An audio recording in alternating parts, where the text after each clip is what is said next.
Önemli cevabımız değil mi? Yok normal. Günler gelemez inşallah. Şu anda huzur var. Emekli değil. Değil. Karanlıkta kim kimi tanıyacak? Ben kalktı kime piyav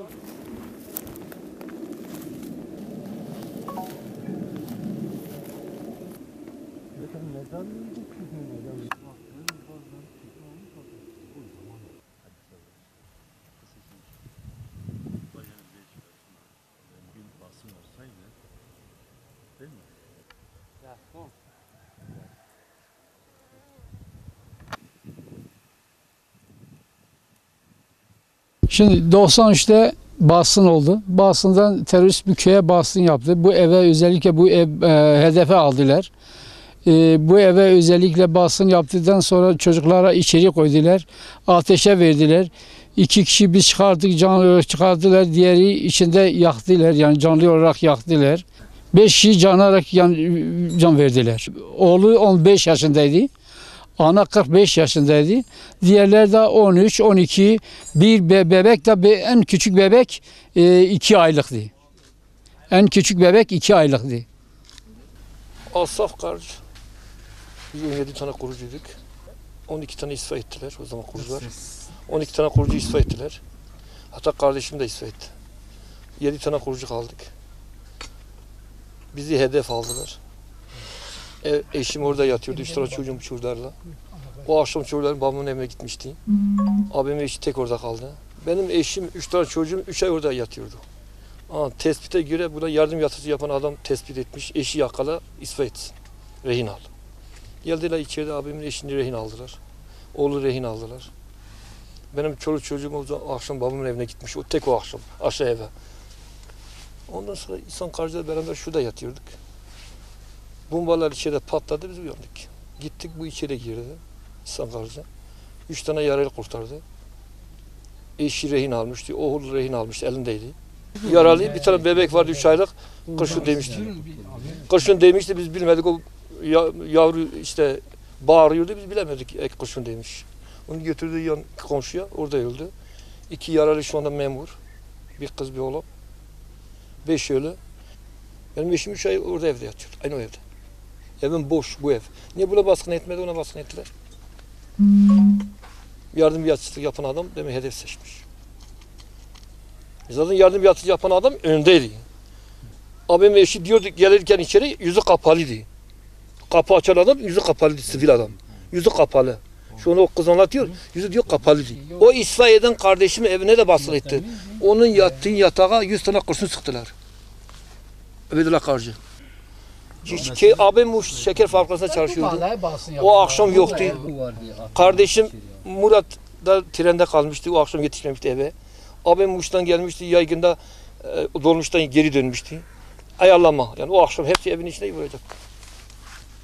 Ben de yakalamadı, dışarıdaydım. Ben kendi canımı kurtardım. Hepimizi vuracaktı tek. Ben canımı kurtardım, bu canımı kurtardı. O bu kadar. Başka bir şey. Ne kaçtık, ne teslim olduk, ne bir şey. Son Nermi'ye kadar çalıştık. Nermimiz bitti, 1 saat bitti. Ondan sonra karakol geldi. Ne oldu? Olay oldu. Ev kül oldu, yandı. Her bir göze tozladılar. Ondan sonra bomba attılar. O çocuk şey anlatıyor. Yaralı çocuk var. Yaralı çocuk diyor, içeri girerken anamızla konuştular Zazaca. Asaf onlar nerededir? Bizi dışarı attılar. Ondan birisi erkek geldi, tozladı. Çıkın dışarı. Ondan sonra abimi dedi, anamı attılar, rehin aldılar, götürdüler. Yan tarafa. Biz bir şey göremedik. Onlar orada bomba patladı, bir tetiğe bastılar. Bu içeri girdi, ben dışarıda burada kaldım. Buradan ateş ediyordum. Bu 3 tane yaralı kurtardı, bana buradan verdiler. Ben gitmedim, içeri gitmedim. Bu kendisi gitti içeriye. Attım bu evin arkasına. Geri döndü, baktım, bu geldi dedi.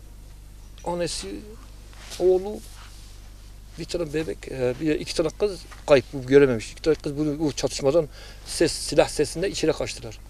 Dam indi aşağı. Kül oldu alttan. Bir ev yanarak yarım saat ev çöktü. Yarım saat sonra ev çöktü. O kız anlatıyor. Diyor içeri girerken yüzü örtülüydü. Gözleri tek açıktı. Kapıyı açan. Ondan sonra PKK girdi içeriye. Anam dedi dikiş makinesi üzerinde elbise dikiyordu. Ceyran yok. Girdiler içeri, siz isimleri sordular.